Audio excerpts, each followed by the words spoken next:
Captain Jake Morrison stood on the bridge of the UES Horizon, staring at the massive alien ship that had just appeared near Luna Station. The vessel was 3 times the size of anything humans had ever built, with smooth silver curves that seemed to bend light around them. His crew worked quietly at their stations, trying to hide their nervousness. "Sir, we're getting a transmission," said Lieutenant Amy Foster from the communications station. Her voice was steady, but Jake could see her, hands shaking slightly. "Put it through," Jake replied. The main screen flickered, and suddenly an alien face appeared. The creature had pale blue skin, large black eyes, and a mouth that was too wide for its face. When it spoke, the words came through perfectly clear English, though the voice sounded like wind through metal pipes. "Greetings, primitive species of the 3rd planet. I am Ambassador Veltar of the Zenthari people. We represent the Galactic Council, the governing body of this galaxy's civilized worlds." Jake felt his jaw tighten at the word primitive, but he kept his voice calm. "This is Captain Jake Morrison of Earth's Exploration Fleet. We welcome contact with your council." Veltar's wide mouth moved in what might have been a smile, but it looked more like a grimace. "How quaint. Your species has finally developed basic space travel.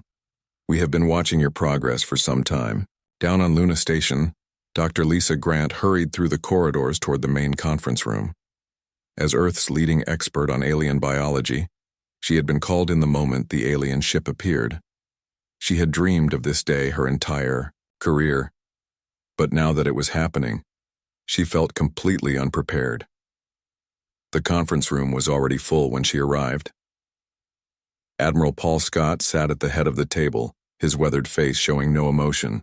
Beside him was Roger Hayes, Earth's top diplomat, shuffling through papers with shaking hands. Dr. Rick Barnes, the head of Earth's technology division, was frantically typing on his tablet. "The aliens want to meet in person," Admiral Scott was saying.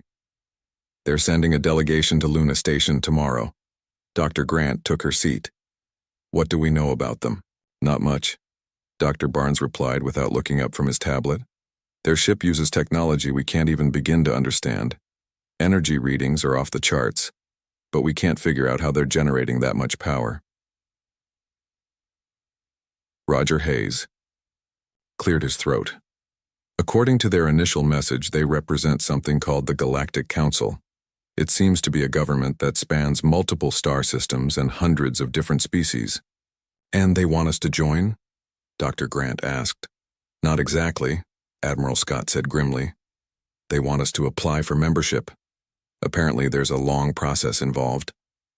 The next day, the alien delegation arrived at Luna Station.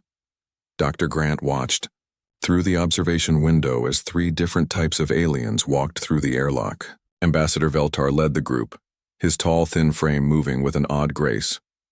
Behind him came a creature that looked like a giant insect, with 4 arms and a chitinous shell that gleamed under the station lights. The 3rd alien was the strangest of all. It appeared to be made of living crystal, its body shifting colors as it moved. The meeting began in the station's largest conference room. Ambassador Veltar introduced his companions as Kithara of the insectoid species and Vorthak of the crystalline people.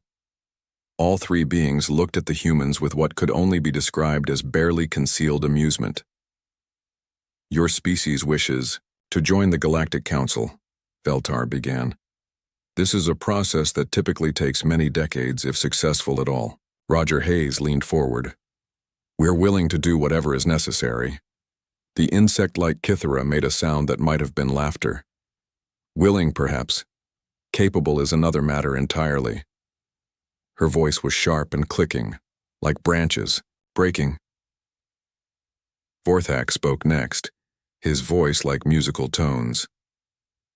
"In the past 1,000 years, 734 species have applied for council membership. Only 12 were accepted." Dr. Grant felt her heart sink, but Admiral Scott's expression didn't change. "What does the process involve?" the Admiral asked. 3 primary evaluations, Veltar explained. First, technological assessment. Your species must demonstrate sufficient advancement to contribute to galactic civilization. Second, cultural evaluation. We must determine if your society is stable and mature enough for interstellar responsibility. Third, military capability. Council members must be able to defend themselves and contribute to galactic security. Dr. Barnes spoke up. How long do we have to prepare? The evaluations begin immediately, Kythera said with what sounded like satisfaction. Most species fail within the first few months. Ambassador Veltar activated a device that projected holographic images into the air above the table. These are the technological standards you must meet. As you can see, your current capabilities fall far short of requirements. The images showed spacecraft that dwarfed Earth's largest vessels, weapons that could destroy entire moons, and cities that floated in space without any visible means of support. Furthermore, Vorthak added, his crystalline body pulsing with different colors. Your species shows concerning signs of instability, multiple governments, frequent conflicts, resource depletion. These are not characteristics of a mature civilization. Roger Hayes felt sweat beading on his forehead. Surely our diversity could be seen as a strength, different perspectives, varied approaches to problem solving. The three aliens exchanged what appeared to be meaningful looks. Veltar's too wide mouth stretched into that unsettling smile again. Diversity is chaos, he said simply. Successful galactic civilizations are unified, predictable, and stable. Your planet shows none of these qualities. The meeting continued for several more hours with the aliens explaining the detailed requirements for each evaluation. By the end, most of the human delegation looked defeated. The technological gap seemed impossible to bridge. The cultural requirements appeared to demand the complete restructuring of human society, and the military standards called for capabilities that Earth couldn't develop in 100 years. As